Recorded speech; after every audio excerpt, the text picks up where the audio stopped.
Remember my custom Midlander? The really basic Rusty repaint? The future was not very kind to her. And I feel like everybody has one of those drawers where you throw stuff you don't think you're gonna need. She kinda found herself in one of those. And since I've been going back to modeling 009 narrow gauge, I've been wanting to make a Rusty to go beside Duke, with the initial plan being to either buy a whole new Rusty or a new shell from Shapeways. Well, it just so happened around this time I was also in that drawer and found Midlander. She was pretty banged up though. She was missing buffers, her coupling hooks, and didn't have a cab. The one you see here actually comes from a whole other Rusty.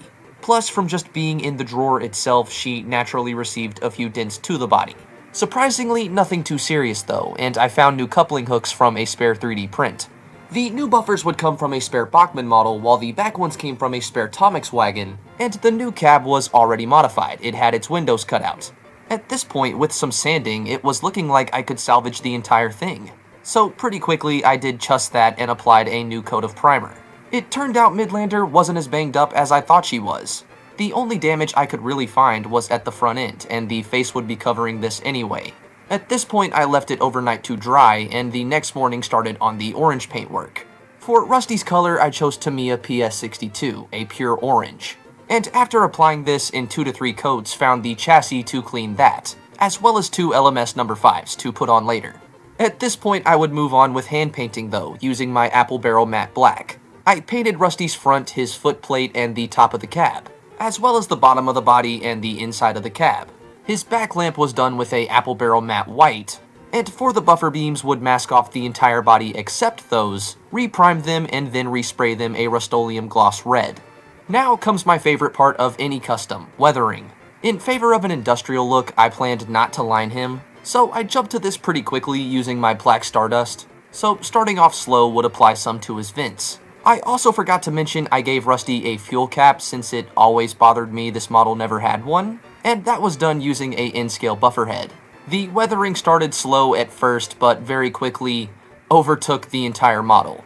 To be a little different, I put the 5s on the side of his cab at this point, and also decided I would get him some brass nameplates like I did for Duke. So, you've probably already commented I forgot that, but joke's on you, I didn't. And after applying some spare bits of plastic to the inside of the windows, all Rusty needed were those nameplates and a face. Now, since my favorite Rusty episode is Rusty and the Boulder, I decided he would wear a shocked face. And this was designed by Rexecutions and printed by Trainstorm 1225. On the chance I messed one up, thankfully he sent me 2, and I started with sanding those down just a tad bit and then priming them in a light gray. For his actual face color, I used a Rust-Oleum chalky gray, and then added his eyeballs using hand paints. Using the same black I used for his body, I hand painted the pupils and the inside of his mouth, and an ultra-thin Sharpie covered his eyebrows. Last but not least was to seal the entire thing with matte clear and refit the chassis. And with that, not only did I save Midlander, but had a brand new Rusty model. Well, maybe not brand new, in some areas it definitely shows this is a revival project. And just like with Duke, they won't be completely complete until they have those nameplates. I may add some small parts here and there with time, but this largely wraps up the Rusty model. And if nothing else, ladies and gentlemen, I hope this video inspired you to save those model scraps. One day they may come in handy and save your ass. Let this be proof. And now that you know how I made them, let's go ahead and see them in action. If you enjoyed this video, be sure to like and subscribe for even more train content. And as always, guys, thanks again for watching. And hopefully I'll see you guys in the next one.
Either subscribe, donate, or get the fuck out.